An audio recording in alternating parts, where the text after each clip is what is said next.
everybody, what's up? I'm Steven. And I'm Clay. And we are the Hills Maniacs. And in today's video, we are going to be giving our predictions of the upcoming NXT Takeover event known as NXT Takeover in your house. It's going to be in our house, your house, everybody's house. It's up in there on the TV. And you watch this video, we're in your house. We're in your house too.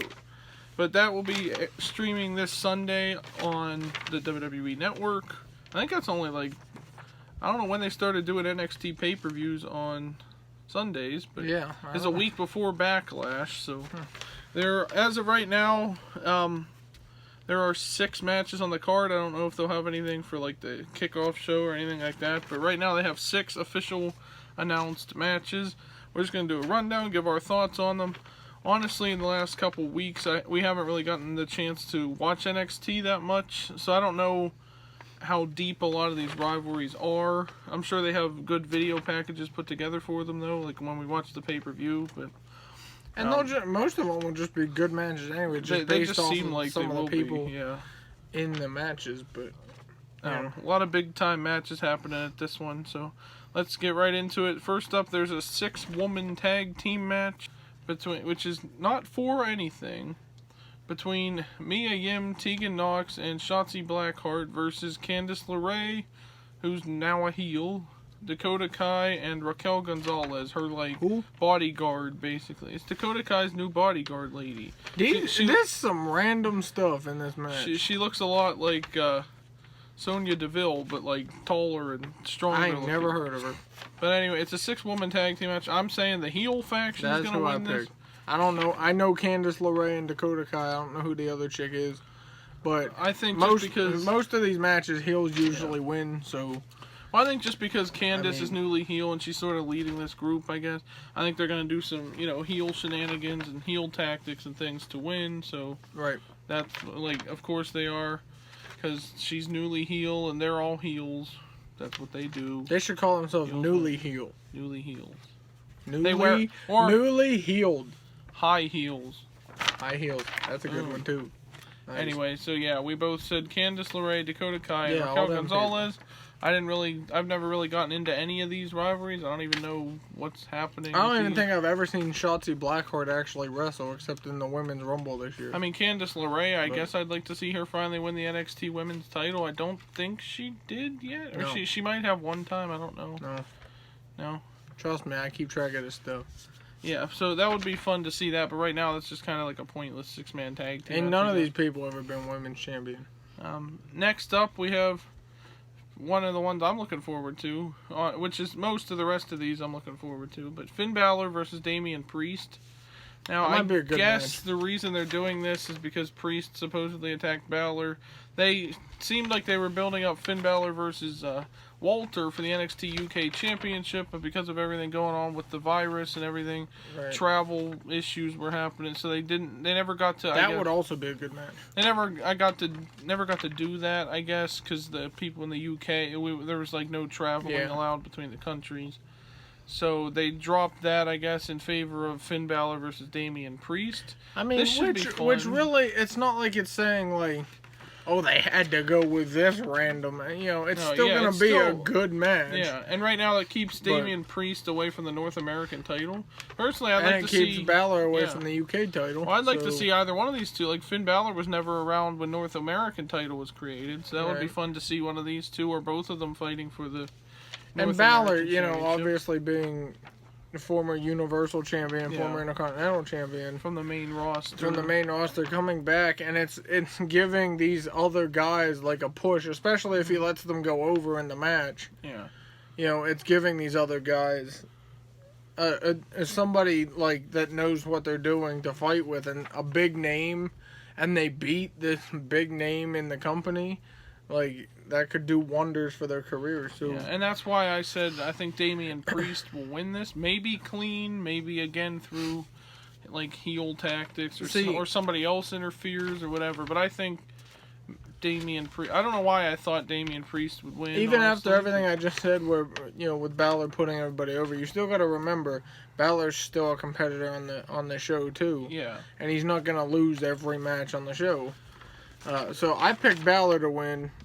Just because I think compared to him and Priest, I think he's more skilled in the ring, and I think he would be able to. I mean, I know it's fake and assigned and stuff, but you know,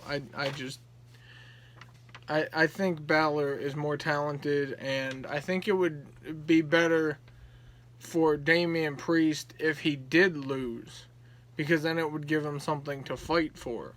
Like they have another match in the future. Or it could motivate him to want to do better, and so he starts getting better in the ring, or or whatever, changing his attitude or something, and then ends up winning a title. You know, we've seen that happen before. They lose a match and then end up becoming like a main star. So I picked Balor to win. Like I said, I'd like to see these two fighting over the North American title someday, or even the NXT Championship. I almost said Universal. Oh my gosh. That's on SmackDown. Yes, it is. Next up is Keith Lee defending the North American Championship against Johnny Gargano. Again, I don't really know how this match came about, but I kind of went with my gut here. I think Keith Lee is going to retain, even though Johnny Gargano just turned heel. Like him and Candice LeRae, his wife, both just turned heel. They're like the new couple. They want to be the first ever married couple. It's like Miz and Maurice. Champions, yeah. Yeah, but it's not like Candice is fighting for the title. Not yet. So. I mean, they're saying down the road they want to be the first ever married couple. I picked Johnny just because I think it would fit his heel persona right now to become the first ever 2-time North American champion. And he beats a crowd favorite in Keith Lee. You know, it just makes him more of like a heel. See, I feel like... and it gives him that more hating factor. Like, oh, he beat my favorite superstar, now I'm going to hate him. And it's been rumored that Keith Lee might be brought up to the main roster. Yeah, and on that subject, that's why I'm thinking that might not happen yet. I think they're going to hold Keith Lee a little bit longer. Like, if he remains champion until, like, maybe around SummerSlam or something, with a bigger takeover. If we keep the title until Survivor Series, then we could have Keith Lee versus Drew McIntyre versus Braun Strowman at Survivor Series, which would be a good match. Or he could just win the title back. Or win it back, whatever. But I think that should be saved for like a bigger... like when we have people to watch it. I mean, then again, though, they are bringing Matt Riddle up, and the only title he won was the tag team titles. So, I mean, you never know with NXT. Like, there's a rumor, I guess, that I heard that... Dominic Dijakovic is moving up to the main roster too. He hasn't even won an NXT title yet, but he's good. Yeah, he is good in the ring. He reminds me of Heidenreich. He's been in the North American title picture before. Yeah. So, but I don't think, especially if we get crowds back. I think Johnny's winning at Takeover just because I think it'll fit his persona. Yeah, I didn't know. That one was a tough one for me to guess because I mean, I want Keith Lee to win just because I love Keith Lee as champion. Yeah. But I think they're gonna put the belt on Johnny Gargano. So. Okay. Next up, we have the NXT Women's Championship Triple Threat match: Charlotte Flair. Woo! Versus Rhea Ripley versus Io Shirai. I'm not sure if... I think Io Shirai got her one-on-one match already, and then Rhea Ripley interfered. I think that's why they're doing this match, but for whatever reason, I think Charlotte is still going to retain the title because she's Charlotte, and they want to keep her as champion. They think she equals views. I'm going a different route here. I don't think Rhea's going to win because she was just champion. And I don't think Charlotte's going to retain because there's no reason for her to... Like, she's not competing with Becky on Raw. The only one she'd really be competing with to be like, oh, hey, I'm a champion too, is Bayley. And really... Yeah, but, I mean... I just don't think Charlotte and Asuka need another, like, competition between the two of them, where they end up fighting because they're both champions. Well, plus the original reason they fought, made Charlotte 3 times now. So the original reason they made Charlotte the NXT champion, I thought, was to keep her off the main roster for a while. Well, not just that, to help build up other stars like Io Shirai, who may have never had a title shot before. I think Charlotte, especially with it being a triple threat match. And that's another reason I picked Io, because I think Io Shirai will end up pinning Rhea Ripley. That's true. And then Charlotte and Rhea could fight, because Rhea cost Charlotte her title by taking the pin. They'll fight, and Io Shirai will be champion then. So I'm going with Io Shirai. I might have to change. But then again, it's a triple threat match, so anything could happen. Charlotte could use weapons. Ric Flair could kiss one of them. You never know what's going to happen. He did that to Becky. Remember that? Yeah, no one does. You do. Yeah, well, everybody wants to kiss Becky. I don't know. Just for me, it felt like it was too soon for Charlotte. It's only been like 2 months since she won the title, I think. Yeah, well, not even, actually. She won in April. So. Mania. So. Yeah, but I think it's too soon. Maybe eventually she'll lose it, maybe to, like, Mia Yim or somebody. I don't know who, now that Shayna Baszler's not on NXT, it's like, who's a big enough competition and that's another thing. Other than Rhea Ripley? I think, and I hate it when they do this. They put the titles on these, like, literally and physically big people. Like Braun Strowman's a big dude, and he's Universal Champion. Charlotte is probably one of the toughest competitors in the women's division. She's like the Roman Reigns of the women's division. Right, and you put the title on her, and it's like there's not many people that can stand up to that. So I think by having an underdog like Io Shirai beat her for the title, it then opens up the doors to not necessarily as big named women, like Candice LeRae to move in, because I don't think Candice would be able to beat Charlotte, but she might be able to beat Io. And so, you've convinced me. And with Charlotte fighting on the main roster again with this whole whatever they're calling it now. No, it's just Charlotte's competing on all 3. It doesn't have anything to do with that, I don't think. But with her competing on the other 2, I don't think they need the NXT women's title on Raw or SmackDown. If they want Charlotte on both, that's fine. Or on all 3, that's fine. Now, here's the question. But you don't need her as champion to If Charlotte were to lose the NXT championship, would she stay in NXT?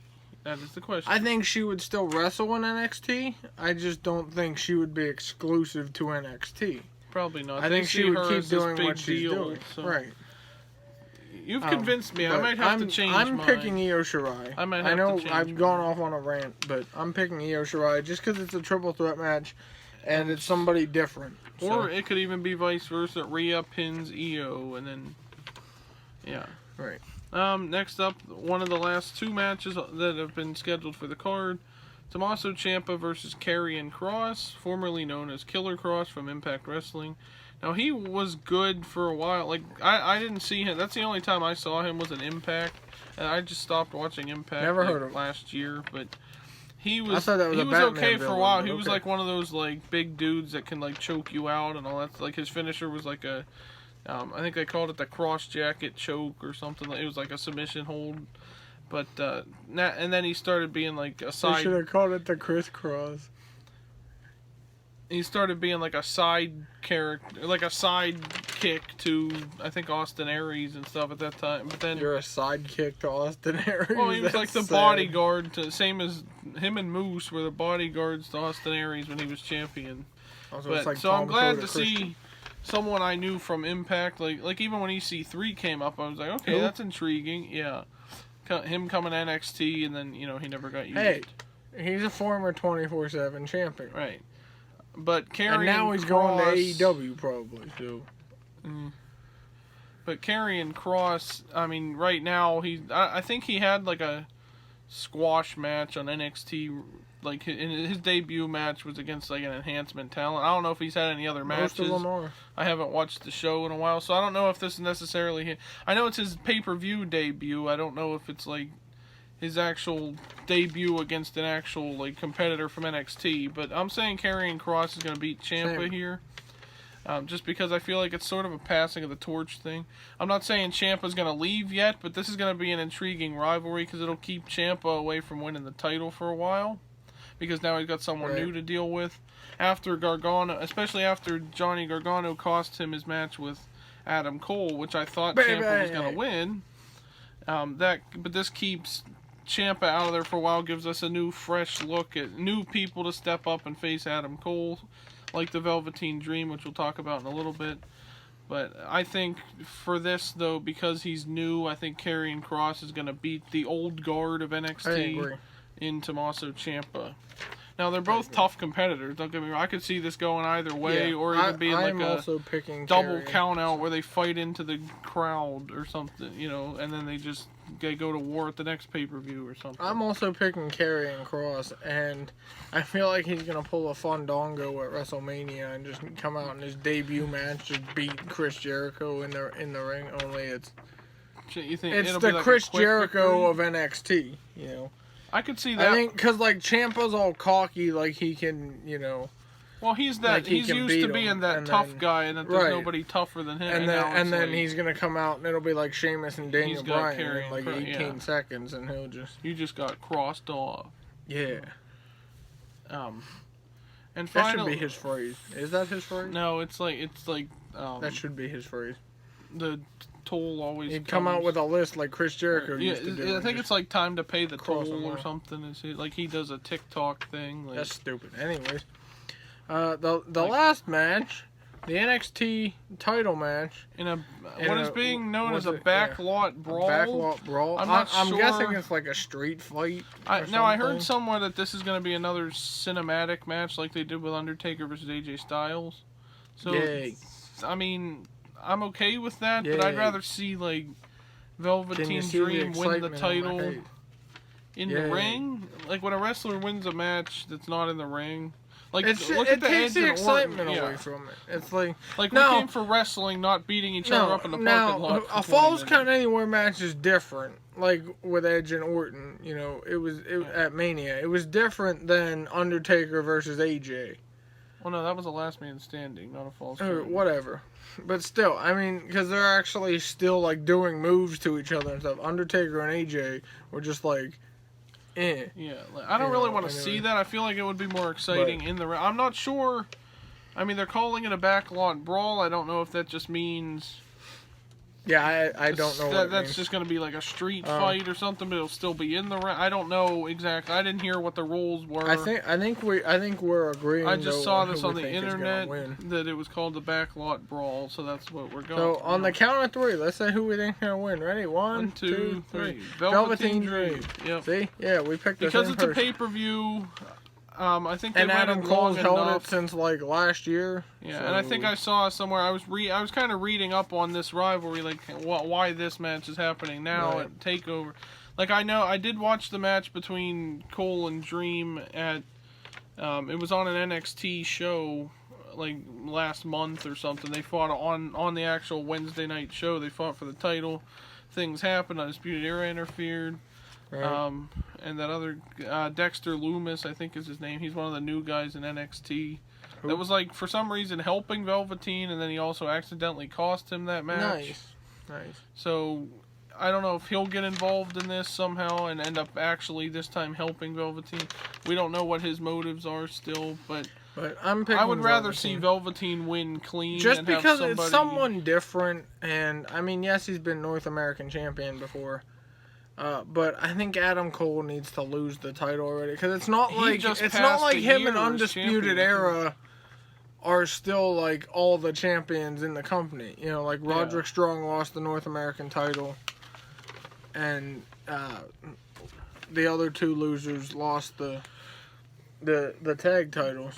So like the other two losers, he doesn't need to be NXT champion anymore. I mean, he's still good and he can still fight for titles, but I just don't think he needs to keep the title. And Velveteen Dream would be one of those people that, like, I think would do a lot with the title that's different than the way Adam Cole Adam Cole did it. He had that group behind him. He had that heel faction that was always helping him every match. Right. It'd be nice to see a champion for once. I mean, Cole's held it for like a year now. There's been a lot of champions before that. But you look at who the champions were. You had people like Seth Rollins, Big E, Finn Balor, Kevin Owens. All these people that then became big stars in the actual roster. And holding that North American title, or the NXT title, and the North American title, but the NXT title can do that. And I think Velveteen Dream is one of those people that should be in that position. With how good he already is, winning the title will just elevate him to the next level. And I think it would be good to have him win the title. And beating somebody like Adam Cole for the title would then make him kind of like the babyface, I guess. I'm just worried they're going to have something happen, especially since it's a backlot brawl. That's probably like a no disqualification. They fight in the garage or the backlot or whatever it is. Right. But I just hope they don't make it someone interferes and helps Velveteen win. I'd rather see Velveteen, just like Johnny Gargano did when he beat Adam Cole the first time for the title. He overcame the odds. He beat basically the entire Undisputed Era. We've seen it before, where Undisputed Era tries to interfere and somebody ends up. For whatever reason, they didn't need to add Dexter Lumis into this story. The story was cool. It started off with Velveteen Dream came back from his injury. He was targeting Roderick Strong. He taunted him, everything else. Got him to have a steel cage match against him, but that was all just to set up where Velveteen actually was going after Adam Cole the whole time. So he lost the steel cage match intentionally to trap himself in the cage with Adam Cole so he could beat him up. That was before WrestleMania. But then, now getting to this point, when they finally did have that one-on-one match, I feel like the coronavirus messed everything up. They probably did have other plans. It's probably bigger if they win it in front of the crowd. But now we're starting to... But, what are you going to do? You look at Mania, they had a lot of title changes. You can't change your plans just because of... I know. I feel like if you're going to lose the title, you're going to lose the title. And especially if Velveteen wins here, then Adam Cole can go up to... I feel like the whole Undisputed Era collectively could now go to the main roster. I don't know where they'd go. Maybe split them up across both brands somehow. I don't know. Yeah. Raw you get buried on. SmackDown I don't know. New Day versus Undisputed Era for the SmackDown Tag Team titles. And then Undisputed Era wins and defends against the Forgotten Sons. That's okay. I'd be down for that. So, but heck, it might be better than they should go to Raw. Then we could see them versus Street Profits and actually get a decent segment with them in it. So true. Well, there you go, guys. Those were our predictions for NXT TakeOver in your house. Let us know what you guys think down in the comments section below. What are your predictions for the pay-per-view? Do you think any titles are going to change hands? What are do you like these matches that they have on the card? And are you invested in the rivalries that they have created? We're looking forward to, as we have looked forward to every other NXT TakeOver pay-per-view that we've gotten to watch, because they're really good. A lot better than most WWE pay-per-views. That's true.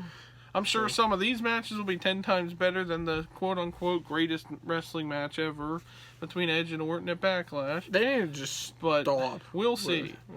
But that's a whole nother story for another time. So, like this video and subscribe if you want to see more, everybody, and take care. Bye, guys.